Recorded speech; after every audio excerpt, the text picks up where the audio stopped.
enormous amount of emphasis on growth with the assumption that later on you can translate it into profitability.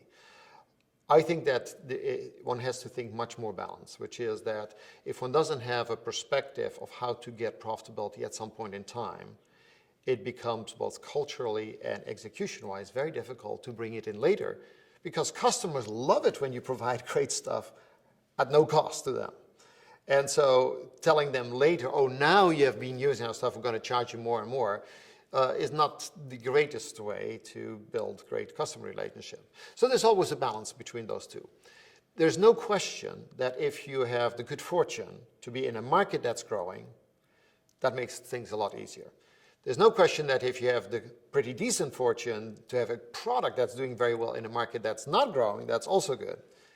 Reality is sometimes you have a market that's not growing and a lot of product challenges, and you still have to execute well. So growth is absolutely a good objective for the trajectory. It's just that in reality, companies do go through waves, and top management is being appealed on at the moment that you're on the way on these transitions. Change management is the most difficult type of management, and it is quite remarkable how in many companies, every time there's change management, they change the management.